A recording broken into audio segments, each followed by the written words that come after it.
पहले आप सबका बहुत बहुत धन्यवाद और स्वागत कि आप इस प्रेस वार्ता के लिए आए हैं। जैसा कि आप सबको मालूम है कि हमारी भारत जोड़ो न्याय यात्रा मणिपुर से चलकर विभिन्न राज्यों से होते हुए आज 32वां दिन है। एक बार फिर से झारखंड राज्य हम लोग पहुँचे हैं, छत्तीसगढ़ होते हुए। और आज राहुल जी को इस यात्रा में यहाँ गढ़वा में होना था, लेकिन राजनीतिक सांगठनिक जिम्मेवारियों के चलते वो आज हमारे बीच मौजूद नहीं है। लेकिन जो हमारे तय कार्यक्रम थे, उस तय कार्यक्रम के तहत ही यह तय हुआ था कि हम मज़दूरों के साथ बात करेंगे, खास करके जो मनरेगा मज़दूर हैं उनकी समस्याओं को सुनेंगे। और एक जन सुनवाई के तहत आज हमारी भारत जोड़ो न्याय यात्रा के जो प्रतिनिधि हैं, हम सब लोग और हमारे जो गठबंधन के सहयोगी दल हैं, हमारे जो तमाम नेता हैं, हम सब ने जो है उनकी बात सुनी, उनकी मांगों को सुना। मुख्य रूप से उन्होंने दो मांग उठाई है। एक तो मनरेगा के अंतर्गत जो गारंटी की गई है वो गारंटी ठीक से लागू नहीं हो रहा है। मज़दूरों को जो कार्य अवधि निर्धारित किया गया है वो कार्य अवधि जो है उसके अनुसार काम नहीं मिलता है, और ना ही जो है मजदूरी ठीक से मिलती है। उल्टे करप्शन रोकने के नाम पे जो तकनीकी बदलाव किए गए हैं, उन तकनीकी बदलावों के चलते और ज़्यादा जो जॉब कार्ड हैं वो कैंसिल हो रहे हैं और मज़दूरों को ठीक से मजदूरी नहीं मिलते हैं। केंद्र सरकार हम आप लोगों से ये साझा करना चाहते हैं। हमारे बीच में राज्य सरकार के मंत्री मौजूद हैं। उन्होंने साफ साफ कहा कि केंद्र सरकार हमको हमारा राज्य का हिस्सा नहीं देती है, उसकी वजह से जो है हमको दूसरे फंड से जो मनरेगा मज़दूर हैं उनको मजदूरी देनी पड़ती है। तो केंद्र सरकार की गड़बड़ियों के चलते, उनकी जो गलत नीति और नीयत है, उसके चलते मज़दूरों को कई सारी कठिनाइयों का सामना करना पड़ रहा है। और हम समझते हैं कि यही भारत जोड़ो न्याय यात्रा का लक्ष्य है कि हम समाज के जो 140 करोड़ लोग हैं, मोदी जी के दो चार जो चंदा देने वाले लोग हैं, जो उनके एक दो दोस्त हैं, उनको छोड़ करके जो इस देश के 140 करोड़ लोग हैं, हम सबके न्याय की बात कर रहे हैं। हम 100% लोगों के न्याय की बात कर रहे हैं। हमारी भारत जोड़ो न्याय यात्रा 5 तरह के न्याय की पुनर्स्थापना के संकल्पों को दोहरा रहे हैं हम लोग बार बार। वो न्याय हैं किसानों का न्याय, श्रमिकों का न्याय, युवाओं का न्याय और सभी वंचित वर्ग के, चाहे वो गरीब हों, दलित हों, आदिवासी हों, उनके तमाम लोगों के, महिलाएं हों, उनकी हिस्सेदारी की बात, और नारी न्याय। इन 5 तरह के न्याय का संकल्प लेकर के यह भारत जोड़ो न्याय यात्रा चल रही है।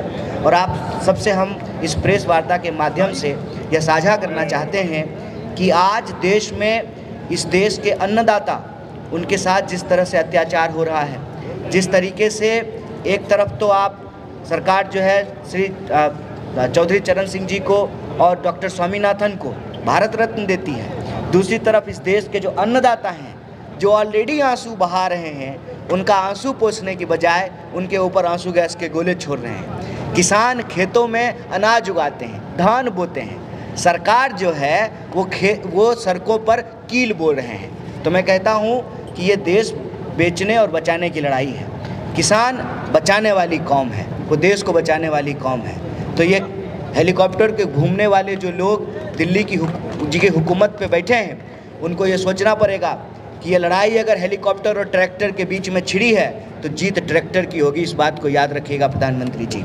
आपको एमएसपी की गारंटी करनी पड़ेगी। और मैं आपको आखिरी बात बोल करके अपनी बात खत्म करूंगा कि हमारे राष्ट्रीय अध्यक्ष श्री मल्लिकार्जुन खड़गे साहब ने कल अंबिकापुर के जनसभा में यह घोषणा किया है कि हमारी सरकार आएगी, हम एमएसपी को कानूनी दर्जा देंगे और जो डॉक्टर स्वामीनाथन की सिफारिशें हैं उनके फार्मूले के हिसाब से एमएसपी जो है किसानों को दिया जाएगा, इसकी गारंटी की जाएगी। इसकी घोषणा जो है हमारे राष्ट्रीय अध्यक्ष ने की है, हमारे नेता श्री राहुल गांधी ने किया है। तो आपके माध्यम से हम एक बार फिर से इस बात को दोहराना चाहते हैं कि भारतीय राष्ट्रीय कांग्रेस और भारत जोड़ो न्याय यात्रा का संकल्प ये है कि हम 5 तरह के न्याय की स्थापना करके इस देश को शक्ति देंगे। और वो 5 न्याय है: युवा का न्याय, हिस्सेदारी का न्याय, नारी का न्याय, किसान का न्याय और मजदूर का न्याय। और न्याय देने से जो इस देश को शक्ति मिलेगी। और आज जयराम जी ने एक बात कही है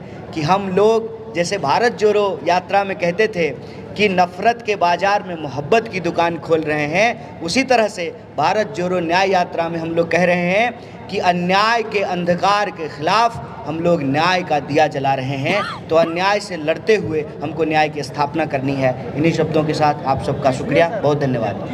मैं ये भी कहना चाहता हूँ कि कल 33वां दिन 2 बजे को बिहार के औरंगाबाद में जन रैली होगा, पब्लिक मीटिंग होगी। उसको हमारे कांग्रेस अध्यक्ष मल्लिकार्जुन खड़गे जी और राहुल गांधी जी भी संबोधित करेंगे। कल 2 बजे से फिर से भारत जोड़ो न्याय यात्रा शुरू होगा। वहाँ का काम मैं देखती हूँ। मेरा नाम है अफसाना, मैं भंगवाड़ा लातेहार जिला से हूँ। ये आहेरपुरा चैतपुर पंचायत का है, जिसमें हरी उराव, अनीता देवी और शेरू महतो ने काम किया एक नहर निर्माण में। उनको काम मिला 12 दिन का।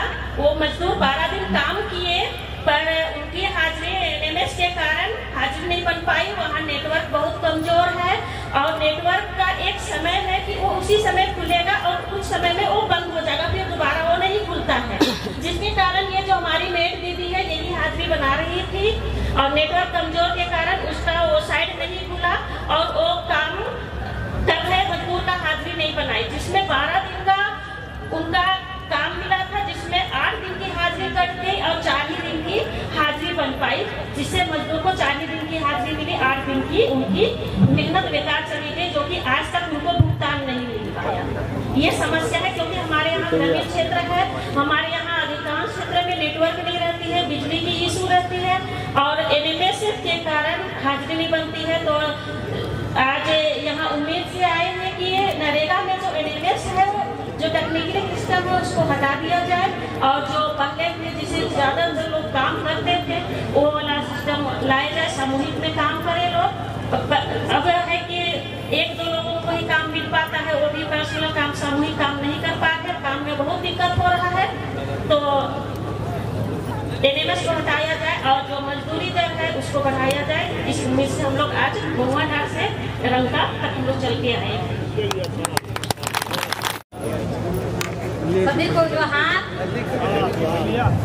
हमारा नाम कविता देवी है, ग्राम रामजी, पंचायत कोबे, मलिका थाना, जिला प्रखंड, लातेहार, राज्य झारखंड।